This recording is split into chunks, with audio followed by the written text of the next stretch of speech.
জয় বড়মার জয়, জয় বড়মার জয়। নমস্কার বন্ধুরা, আজ আমরা চলে এসেছি উত্তর চব্বিশ পরগনার খুবই প্রসিদ্ধ ও জাগ্রত মা কালীর মন্দির, যা নৈহাটির বড়মা মন্দির নামে পরিচিত। এই মন্দিরের সামনেই লেখা রয়েছে সেই বিখ্যাত লাইন, ধর্ম হোক যার যার, বড়মা সবার। প্রায় 100 বছরেরও বেশি পুরনো এই মন্দিরকে ঘিরে রয়েছে অসংখ্য ভক্তের অগাধ আস্থা, বিশ্বাস ও ভক্তি। তাই প্রতিদিন অসংখ্য মানুষ মার দর্শন ও পুজো দিতে আসেন। অনেকেই বলেন মা না চাইলে নাকি এখানে পুজো দিতে আসা যায় না। আমারও অনেক দিনের ইচ্ছে ছিল নৈহাটির বড়মার কাছে পুজো দেওয়ার। অবশেষে মায়ের ইচ্ছাতেই সেই সুযোগ পেলাম। আজকের এই ভিডিওতে থাকবে এখানে কিভাবে পুজো দিতে আসবেন, মন্দির কখন কখন খোলা থাকে, পুজো দেওয়ার সামগ্রী কোথা থেকে নেবেন ও মূল্য কত, ভোগ প্রসাদ কবে কবে দেওয়া হয় ও কিভাবে কুপন পাবেন, কখন গেলে ফাঁকায় পুজো দিতে পারবেন, গাড়ি নিয়ে গেলে পার্কিং কোথায় করবেন। তাছাড়াও আরও অনেক তথ্য পাবেন এই ভিডিওতে। যদি আপনারা নৈহাটির বড়মার কাছে আসতে চান তাহলে এই ভিডিওটি অবশ্যই প্রথম থেকে শেষ পর্যন্ত দেখুন। আর রজত নাকি স্পেশাল চ্যানেলের নতুন বন্ধুরা চ্যানেলকে সাবস্ক্রাইব করে বেল আইকন প্রেস করে রাখতে ভুলবেন না কিন্তু। নৈহাটির বড়মার মন্দিরে কিভাবে আসবেন? শিয়ালদা থেকে প্রচুর লোকাল ট্রেন রয়েছে, যেমন নৈহাটি লোকাল, শান্তিপুর লোকাল, কল্যাণী সীমান্ত local, Gede local, Krishnanagar local ইত্যাদি অনেক ট্রেন রয়েছে। যে কোনোটাতে উঠে চলে আসতে হবে নৈহাটি জাংশন স্টেশনে। আর উত্তরবঙ্গ থেকে আসতে চাইলে যে কোনো ট্রেনে চলে আসুন কলকাতা। আর নৈহাটিতে স্টপেজ থাকলে নৈহাটিতে নেমে যান, না হলে কলকাতায় নেমে লোকাল ট্রেনে চলে আসুন নৈহাটি স্টেশনে। এছাড়াও পার্সোনাল কার, বাইক অথবা ট্যাক্সি ভাড়া করেও খুব সহজে পৌঁছে যেতে পারেন এই মন্দিরে। আমরা শিয়ালদা স্টেশন থেকে নৈহাটি লোকালে করে পৌঁছে গেলাম নৈহাটি জাংশন স্টেশনে।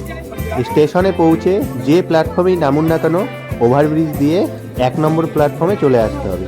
তাই আমরাও ওভারব্রিজ দিয়ে 1 নম্বর প্ল্যাটফর্মের উদ্দেশ্যে রওনা দিলাম। এই ওভারব্রিজ দিয়ে নামার সময় যে সিঁড়িটি রয়েছে, তো এই সিঁড়ি দিয়ে নিচে নামার পরে দেখতে পাবেন এই সিঁড়ির বাঁ পাশ দিয়েই একটি ছোট্ট গলি এই প্ল্যাটফর্ম থেকে বাইরের দিকে চলে গিয়েছে। এই ছোট গলি দিয়ে সামনের দিকে এগিয়ে যেতে হবে। এই গলি দিয়ে বাইরে বেরিয়েই সোজা একটা রাস্তা দেখতে পাবেন। এই রাস্তাটি অরবিন্দ রোড। এই সোজা রাস্তাটি দিয়েই কিন্তু মন্দিরে চলে যেতে হবে। একদম সোজা যে রাস্তাটি দেখতে পাচ্ছেন এটিই কিন্তু মন্দিরের দিকে চলে যাবে সোজা। আর এই রাস্তার ডান দিকেই দেখতে পাবেন যে মেন স্টেশন, মেন 1 নম্বর প্ল্যাটফর্মে এখানে টিকিট কাউন্টার রয়েছে এবং এই কাউন্টারের এই পাশেই কিন্তু এই সোজা রাস্তাটি। তো এই রাস্তা দিয়েই কিন্তু সামনের দিকে এগিয়ে গেলেই মন্দিরে পৌঁছে যাব। এখান থেকে কিন্তু পায়ে হেঁটে 5 মিনিটও লাগে না। তাই হাঁটতে কোনো সমস্যা না থাকলে কিন্তু পায়ে হেঁটেই চলে যেতে পারবে। যাদের হাঁটতে খুব সমস্যা রয়েছে তারা চাইলে 10 টাকা দিয়ে টোটো ভাড়া করেও কিন্তু যেতে পারে। তো আমরা দুপাশের দোকানগুলো দেখতে দেখতে পায়ে হেঁটেই একদম মন্দিরের কাছে পৌঁছে গেলাম। পশ্চিমবঙ্গের উত্তর চব্বিশ পরগনা জেলার নৈহাটিতে অবস্থিত এটিই হচ্ছে বিখ্যাত নৈহাটির বড়মা মন্দির। বড়মার টানে প্রতিদিন জনসমাগম হয় অসংখ্য মানুষের। স্বর্গীয় ভবেশ চক্রবর্তীর হাত ধরে শুরু হয়েছিল এই পূজা। সেই সময় নাম ছিল ভবেশ কালী। তখন ছিল ছোট মূর্তি, পরে তৈরি হয় 22 ফুটের বড় মূর্তি। তখন থেকেই বড় কালী, যাকে আমরা বড়মা বলে জানি। এই পূজা চক্রবর্তী পরিবারের দ্বারা আয়োজিত হতো এবং কেবলমাত্র তাদের মধ্যেই সীমাবদ্ধ ছিল।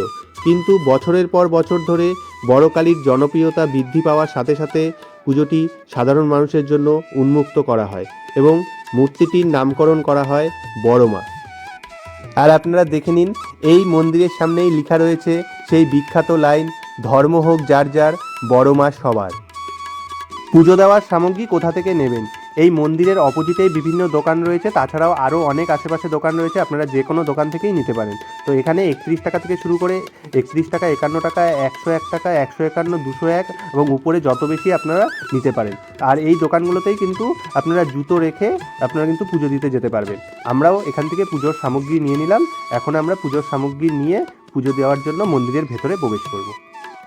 এই যে মন্দির রয়েছে, মন্দিরের ডান দিকেই কিন্তু মন্দিরের ভেতরে ঢোকার রাস্তা রয়েছে। এখন আমরা সেদিক দিয়ে মন্দিরের ভেতরে প্রবেশ করছি। এখন আপনাদেরকে বলে রাখি কখন গেলে ফাঁকায় পুজো দিতে পারবেন। আমরা কিন্তু সন্ধ্যেবেলায় গিয়েছিলাম, তো সন্ধ্যেবেলায় গেলে আপনারা কিন্তু ফাঁকায় ফাঁকায় পুজো দিতে পারবেন, তখন কিন্তু ফাঁকাই থাকে, লাইন খুব একটা থাকে না। আর আপনারা যদি দিনে সকালের দিকে পুজো দিতে চান তাহলে একটু বেশি তাড়াতাড়ি এসে লাইন দিয়ে যদি পুজো দিতে চান তাহলে কম লাইন আপনারা পাবেন। আর শনি আর মঙ্গলবার কিন্তু খুবই ভিড় হয়, সেই দিনগুলো পুজো দিতে গেলে কিন্তু অনেক সকালের দিকে আসতে হবে, আর তারপরে কিন্তু খুব বেশি ভিড় হয়ে যায়। এছাড়া প্রতিদিনই প্রায় ভিড় থাকে, তবে শনি মঙ্গলবার বেশি ভিড় থাকে।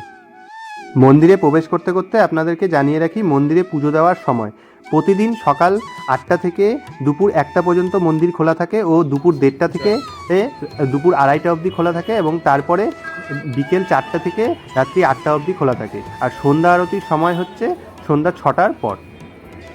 কথা বলতে বলতে আমরা একদম মন্দিরের গর্ভ গিয়ে পৌঁছে গেলাম।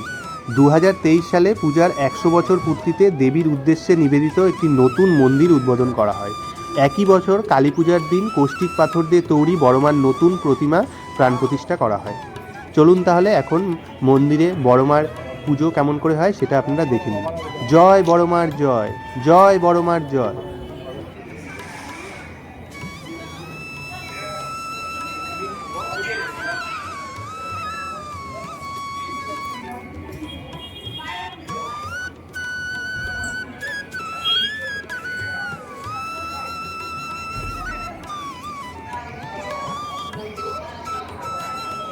ভক্তি ভরে মাকে পুজো দিয়ে ও দর্শন করে আমরা মন্দিরের বাইরে বেরিয়ে আসলাম।